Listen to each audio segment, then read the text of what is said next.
Gracias, gracias Joaquín, gracias Esther, gracias Mari Carmen, gracias. Muchísimas gracias porque con vuestras colaboraciones y vuestras aportaciones cada vez somos más libres e independientes. A todos los que estáis ahí al otro lado aportando, muchas gracias. Yo me he despertado y alguna vez todavía me despierto. Muchas mañanas, yo soy una persona dormilona, pero a las 7:39 que estalló el tren en el que iba mi hija, yo a esa hora me despierto muchas veces. Y mi pesadilla más continua, más que despertarme y acordarme, que eso por supuesto, es el señor que subía con el megáfono en IFEMA a llamarnos. Yo me he despertado muchas noches oyendo Familia Pedraza y el señor del megáfono. Hola, bienvenidos. Ya se acabaron los pactos, finalizados todos los acuerdos. Se acabó el hablar del pactódromo y es el momento de que comience la legislatura. Pues nosotros vamos a dedicarnos durante los próximos minutos a recordar. La memoria es importante y hay cosas básicas que no podemos olvidar. Y lo que debería estar claro a estas alturas es la defensa de España como patrimonio, como legado que dejan nuestros políticos ante la historia y como responsabilidad ante los que dieron su vida por nuestra libertad. No entenderemos jamás los pactos de blanqueamiento o la media sonrisa con los terroristas. Nadie podría explicar un pacto con los yihadistas. Nadie metería en sus listas al Parlamento Europeo a los asesinos de París en Bataclan, ¿verdad? Pues la historia juzgará a los que relativizaron el dolor, a los que coquetearon con la violencia, justificándola y permitiendo que entrasen en las instituciones los asesinos y criminales. Y deberán asumir su responsabilidad porque son más de 50 años de las páginas más negras de nuestra historia.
Me dieron dos disparos por la espalda, y entonces uno me tocó la columna vertebral, el otro me salió por aquí por la garganta, y caí al suelo ya, claro, al tocarme la columna vertebral pues caí como si fuera, en realidad como si fuera una pluma, caí.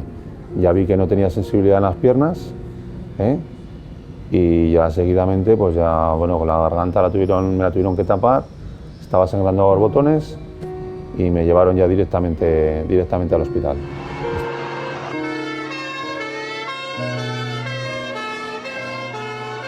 Ha sido horrible. Empezó a estallar el vagón, luego pegó otro estallido.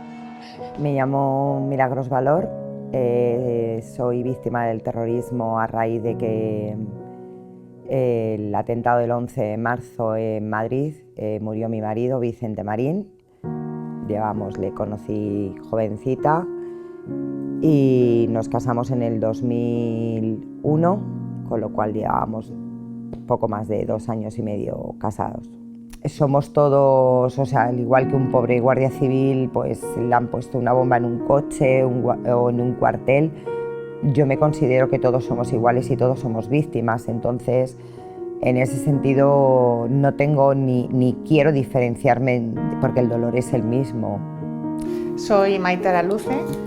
ETA atentó contra mi padre, el conductor de la Diputación y los 3 policías de escolta que iban con él. La rabia de por qué pasó, pero me da igual que sea el 11M, que sea el 11S, porque yo pienso que todos somos víctimas, sea ETA, sea Grapo, sea yihadismo.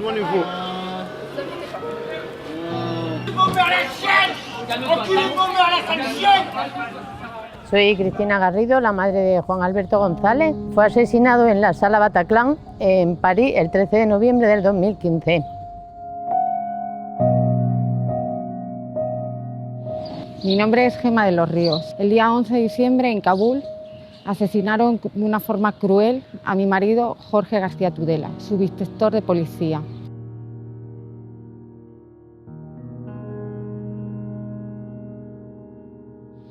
Dejándome a mis hijos huérfanos y a mi viuda.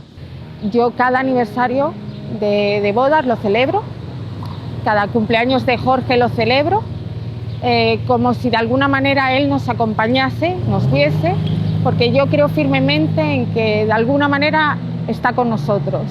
Solamente comunico a mis hijos el día que es, que ellos obviamente lo saben, y sacamos una tarta y soplamos una vela.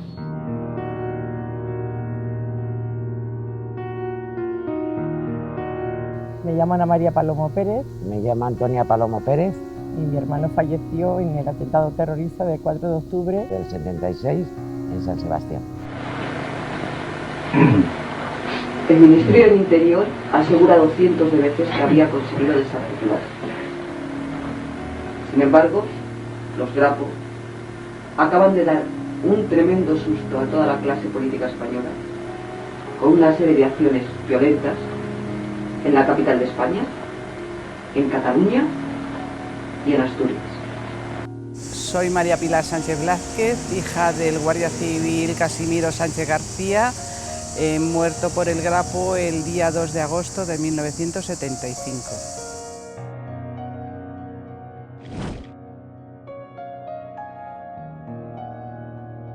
Me llamo Julia Iglesias Molero. Mi atentado sucedió el 30 de octubre del 2000 en Avenida Badajoz. Un coche bomba explosionó y murieron 4 y hubo numerosos heridos, y entre ellos yo. El día que me sucedió, yo era un día que había quedado para ir a una consulta y me equivoqué de día. Entonces, bueno, imagínate, cuando salí súper enfadada conmigo misma y hubo un momento que me paré justamente al lado del coche bomba y pensé, ¿por qué te vas a amargar la vida? Tú hoy te puedes dar un buen día, o sea que un hecho como este a ti no tiene por qué perjudicarte el resto del día. Asúmelo, y mi último pensamiento fue ese, el de puedes darte un buen día. Yo luego ya no escuché nada más porque la onda expansiva me dejó perdí el conocimiento y volé. Pusieron una bomba y salimos por los aires.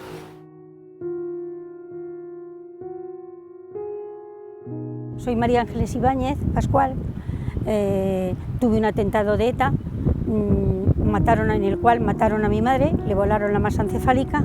Mis hijas, que eran sus nietas, no pudieron ni reconocerla porque estaba destrozada. Iba con unos primos, su mujer salió ilesa, mi primo le volaron la parte de la cara y a mí me volaron media cara y perdí la visión en el ojo izquierdo. El coche se queda insonorizado, no se oye nada, te parece que vas flotando en el espacio. Y entonces yo no sabía lo que estaba pasando, sabía que era algo muy importante, pero nadie decía nada, y ya cuando el coche se posa en el suelo es cuando soy consciente de que ha ocurrido algo grave y que puede ser un atentado, porque empiezas a oír. Intento salir por mi puerta, la tenía bloqueada, y entonces salgo por la de mi madre. Paso por delante de ella y ella estaba con la cabeza agachada sobre el bolso y salgo a pedir ayuda. Soy Mari Carmen de Felipe Corisco, trabajaba en la Expo. Entonces, un día, pues llegó una carta bomba a mi trabajo, la abrí y me explotó. Tengo secuelas de mi mano izquierda, se me fue, la derecha está bastante regular. Estuvieron a punto de cortármela, pero no llegó el caso. Más de 50 años de terrorismo no se borran de un plumazo. Terra Lliure, ETA, Grapo. Nuestros héroes no solo recibieron el silencio cómplice de los nacionalistas, sino la humillación del entorno de los asesinos.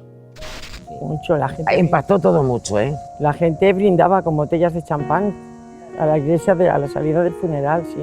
Para ellos fue una fiesta, porque había sido un atentado con 5 personas y para ellos fue una fiesta. Lo que pasa es que como estás tan aturdida, pues ves eso, pero en realidad tampoco te crees que lo que estás viendo.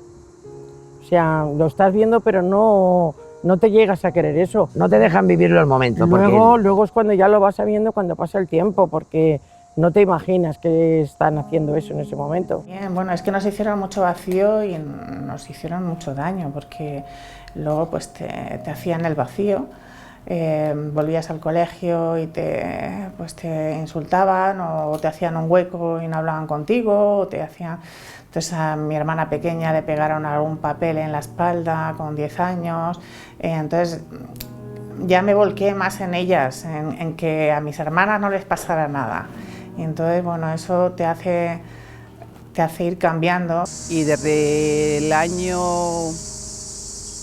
cuando Miguel Ángel Blanco, sin ir más lejos, hay mucho apoyo. Hasta entonces no teníamos apoyo.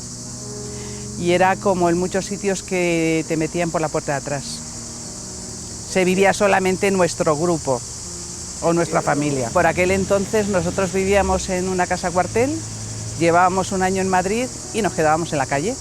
A mí me impacta mucho cuando con 18, 19 años en la Dirección General veo que las señoras que limpian las letrinas de los guardias civiles auxiliares y de los guardias son viudas de guardias civiles, que el único reconocimiento que han tenido es darle ese trabajo de limpieza de los váteres de los guardias civiles y los guardias civiles auxiliares.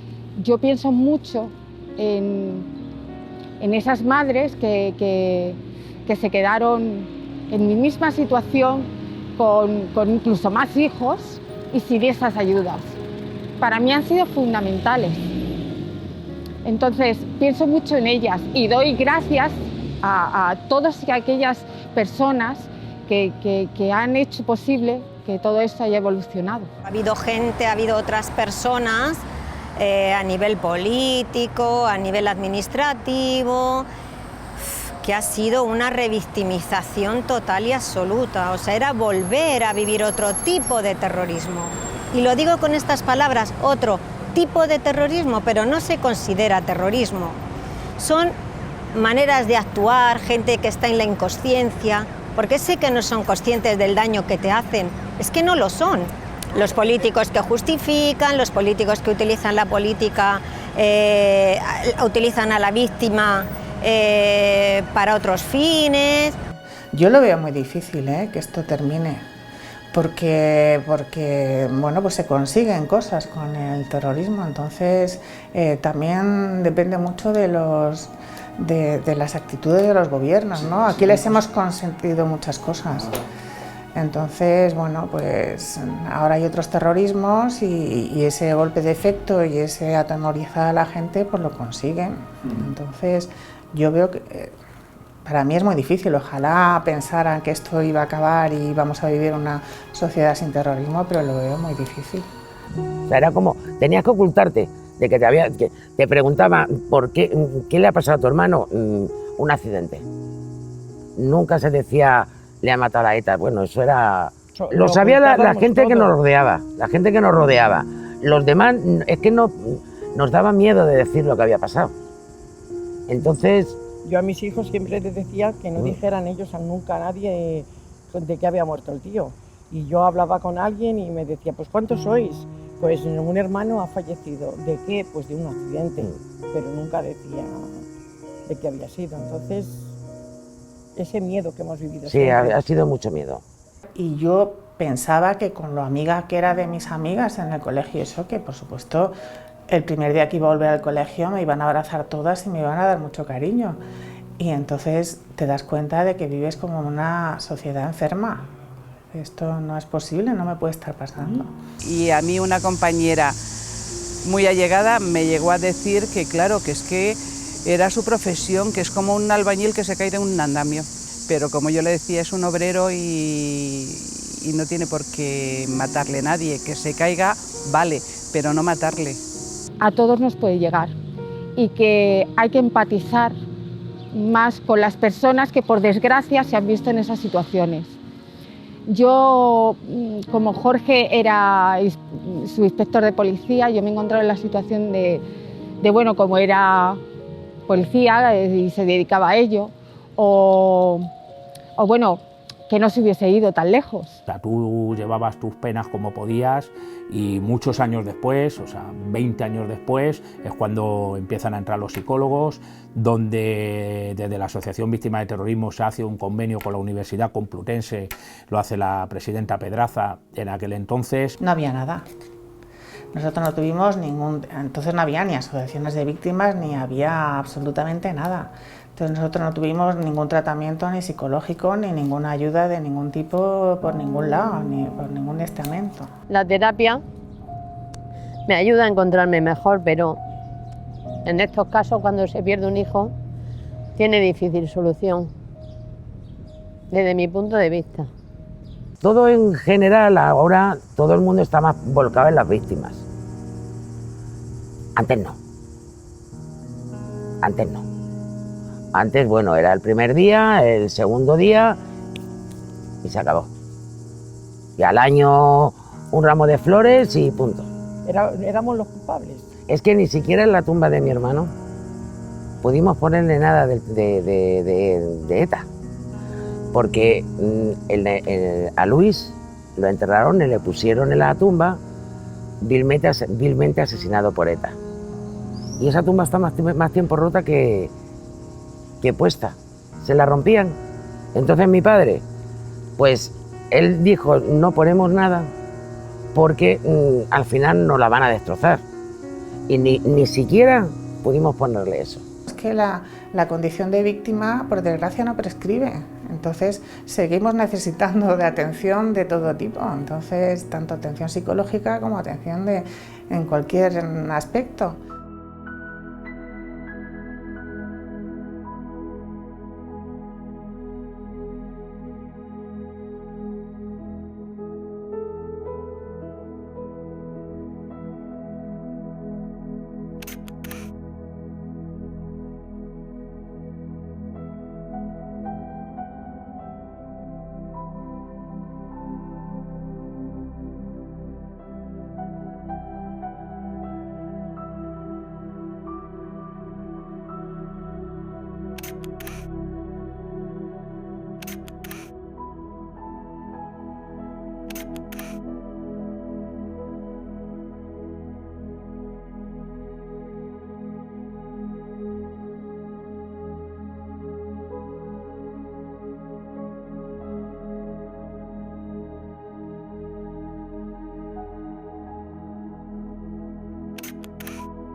Yo lo siento, pero nunca voy a perdonar, no les perdono. Y yo quiero que se pudran en la cárcel.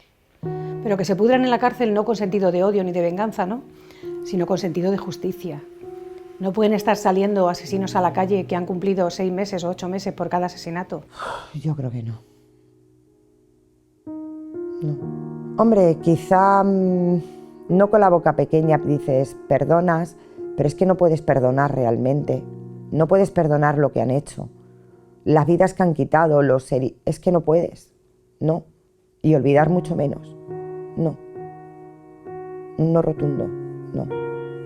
No tienen por qué perdonarle a ninguno. Todos tienen que cumplir las penas íntegras. Y si el juez le ha puesto 3.000 años, lo siento mucho, que mueran en la cárcel. Así están las personas que han matado. Yo en mi corazón no se admite el perdón porque mi hijo tenía que estar aquí vivo, no incinerado. Y no perdonaré nunca al asesino que ahora está en la cárcel y espero que se muera en la cárcel. No le deseo ningún mal, pero que no disfrute de libertad lo mismo que no la disfruta mi hijo. Ni perdono ni olvido. Yo es que pienso en mis padres, todo lo que han sufrido, entonces el sufrimiento de mis padres, no. Yo tampoco. Yo sé que no soy capaz de perdonar. Yo veo que nosotros éramos una familia normal, muy normal, con muchas alegrías. Entonces la alegría de mi casa se fue. Mis padres han vivido. Mi hermana ya tenía su familia, pero eso se quedó dentro. Mi sobrino el mayor tenía 3 añitos, era muy pequeño. Y a él no se le olvida nunca cuando llegaron a darnos la noticia. No se le olvida. Entonces yo tenía 18 años, estaba en plena juventud. Sí, yo tenía mi novio entonces y se nos partió la vida. Lo que pasa es que la gente confunde un poco lo que es el perdón. Dicen, bueno, pues si perdonas, olvidas y... No, hombre, olvidar es una cosa que por mucho que tú perdones, olvidar no lo puedes olvidar, no serías humano si te olvidas una cosa de eso, ¿no? Entonces, igual que el perdón no significa que ya no vayas a pedir justicia, o sea, yo reclamo justicia y no me olvido del tema porque no me podría olvidar, sería de otra pasta, ¿no? Sería de otro planeta, no sé. Rabia te da rabia, te da indignación. Quieres que se cumpla la justicia a rajatabla, que se pudran en la cárcel, pero lo que no puede un católico es pedir la venganza. Entonces, como dicen que los perdonen las víctimas, pero ¿qué perdón ni qué perdón si no piden perdón? Amén de que yo no soy nadie para perdonar, ¿eh? La justicia o el perdón que yo vaya a tener con este señor que me hizo este mal, se lo pongo en manos de Dios, que Él haga con él lo que quiera. Yo no olvido, olvidar no olvido, pero perdonar, que perdone el de arriba, si es que cree que le debe de perdonar. Yo no voy a hacer nada, ni perdón ni nada más. Te das cuenta de la soledad de la víctima y que las instituciones pues al final dejan una serie de lagunas que alguien tiene que ocupar. El tema de las víctimas pues ha cambiado bastante porque antes desgraciadamente en el País Vasco los muertos salían siempre por la puerta de atrás, nadie los quería reconocer ni pensar que había sucedido una cosa así. Poco a poco, pues la sociedad pues se ha dado cuenta, bueno, también la sociedad ha dado la cara en el País Vasco, y ahí ha habido también una evolución. Entonces, cuando la sociedad ha dado la vuelta, entonces las víctimas están siendo más reconocidas. Lo que estamos viendo es que al final la VT asistencialmente está cubriendo las lagunas que durante tantos años ha dejado la administración, que se ha preocupado de muchas cosas, pero no se ha preocupado de realmente la cercanía a la víctima, de ese tratamiento psicológico, de ese tratamiento social. Además, la víctima le es mucho más cómodo acercarse a una asociación como la VT porque le transmite más confianza que los diferentes gobiernos. A veces me gustaría reencontrarme con los míos para decirles tantas cosas. ¿Qué le diríamos? Que qué diferente hubiera sido la vida. Sí. Pues la familia nuestra, qué diferente hubiera sido.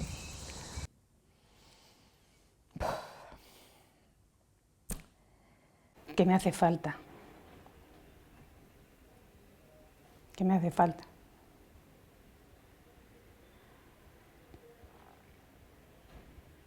Gracias. Siempre le daría las gracias por haberme creado, por haberme enseñado muchas cosas. Gracias. Que estés donde estés, siempre te llevo conmigo.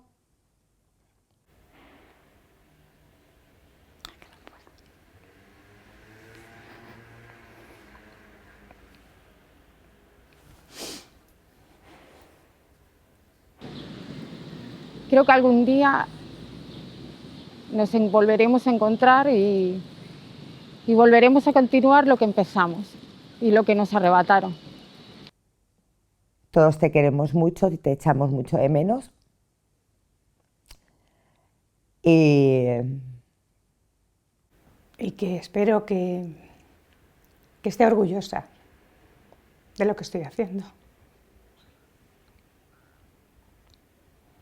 Todos los días de mi vida me he acordado de él desde que pasó.